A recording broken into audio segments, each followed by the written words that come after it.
Okay, during the 1960s and the 70s, during when the civil rights movement was on and popping, of course, the blacks had led the civil rights movement in order to ensure that their rights to freedom, their rights to certain privileges that America has. But when when the blacks finally stepped up and started to demand these rights, other groups of people started to come along and demand these rights as well. Among those people were white women, and that's who upstarted the feminist movement. The white who was among those women? Gloria Steinem. Okay, Gloria Steinem is one of the women who was like a huge icon in the feminist movement during the 60s and the 70s. She basically wrote the coattails of the civil rights movement, and what they had to offer, and the men and women who came before her, and what they had to offer, black men and black women. She's, if you don't know who Gloria Steinem is, she's the leader of the women's liberation movement, and she's a co-founder of Miss Magazine. As a matter of fact, she wrote an article called "After Black Power, Women's Liberation."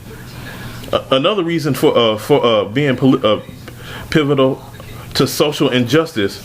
Okay, but what a lot of people don't know is want to point out is that Gloria Steinem was an informant for the CIA. They basically appointed her to certain positions in the CIA to keep tabs on the black civil rights leaders and the black civil rights movement. She served as the director of the secretly funded CIA-backed independent research service. And she also worked undercover as a Playboy bunny, and she fought to strike down many long-standing sex discriminatory laws. She even brought along the quote-unquote feminists Flo Kennedy, and Dorothy Pittman, a child welfare pioneer. Dorothy Pittman was like one of those. Was like one of the offshoots of the quote-unquote black feminist movement, and that's one of the things I can't stand. Okay, white women came along and they manipulated and they used black women to have their voices heard, to put themselves out there like that, and they most of them, including Gloria, they got into these women's ears. These black women's ears, and they told them that the black man is keeping you down. The black man doesn't want you to have this. The black man doesn't want you to have that. The black man are helping you to or keeping you from excelling. That's where that saying that the sexism in the Black Panther movement came along from people like Gloria Steinem. When in fact black men, they knew the odds that were against them. They knew what was against them. They knew that blacks were being killed left and right, sometimes for no apparent reason at all, and just for speaking their minds. But these black men, they were not keeping these black women down. They was keeping them from facing the fire. They was keeping these black women from facing the fire and from receiving as much backlash. Had it not been for these black men, these black women, and including these white women who used black men and black civil rights leaders to get what they want, to get what they want and get what they needed. Had it not been for these brothers, Gloria Steinem would not have a voice. But with Gloria, and along with other white feminists, when they finally got their rights and finally got what they needed, they gave the black women the middle finger. They said, we don't need you, we don't need what you bid wenches no more. And that's kind of sad. You know, here's something that you probably didn't know about Gloria Steinem. She also recruited other black women, like Alice Walker. Alice Walker, who was married to a white man back in the 60s. Gloria Steinem gave her money, which was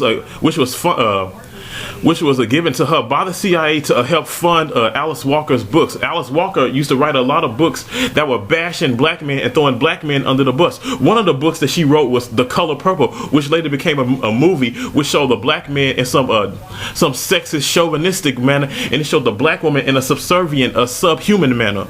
Okay, she wrote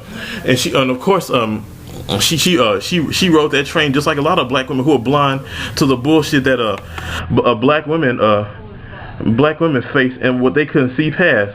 Just like, hold up.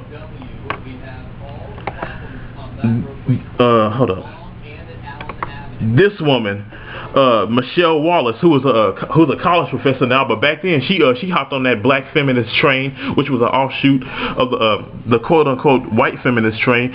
She threw black men under the bus just like Alice. She came out with a book called The Black Macho and the Myth of the Superwoman. And hold up, but like a lot of Michelle Wallace criticized black nationalism.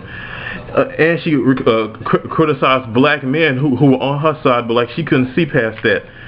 And when it started to get to her within the 80s, she ended up having a nervous breakdown. Okay, but back to Gloria Steinem. Steinem was active in working for civil rights for African Americans, Hispanics, gays, which was nothing but a front. She quoted that black men were given the vote half a century before black women of any race. They could even ascend to positions of power, although white women were given the rights. Although she somehow didn't point that out, that white women were given the vote in 1920 when blacks they didn't have the right to vote until 1965. But like some of the blacks who tried to vote, they were strung up from trees and they were killed just for having the right to vote. And like there was white feminists who came before her, like Susan B. Anthony. Susan B. Anthony, who was one of the pioneers of white feminism. She used Susan B. Anthony used to be an abolitionist, but then when she saw blacks getting certain rights, which was next to no rights at all, she became a segregationist, and she started to blame black men for the things that certain things that white women couldn't get. And like, but back to Gloria. Gloria said, due to affirmative action, white women advanced into the political and corporate worlds before black men and women, which is true. Just like affirmative action. Like affirmative. Yeah, she was right about that. Affirmative action is a complete total joke. Like a lot of whites thinks that blacks are getting onto these jobs because of affirmative action. 9 times out of 10, that's not true. The main beneficiaries of affirmative action, the main groups of people who are beneficiaries of affirmative action are white women and sometimes black women. Black women, they hired a black woman because it's like killing 2 birds with 1 stone. You have a black person and a white woman, a black person and a woman. Because black women are double minorities, but like white women are categorized as minorities because like when the affirmative action policy is you got to hire a minority, they don't, and it necessarily doesn't have to be a black male. That's why the majority of these minorities who get hired on these jobs are white women, and most of the time it's because of sexual reasons. But I hate the fact that black women can't see through women like Gloria Steinem, who was nothing but a CIA informant who was used to keep tabs on black men, especially, and try to derail the black movement. When she and of course, if you ask her this now, she's gonna deny it. And if you ask me, I think she's just as guilty as her white male counterparts. And that's all I gotta say about this.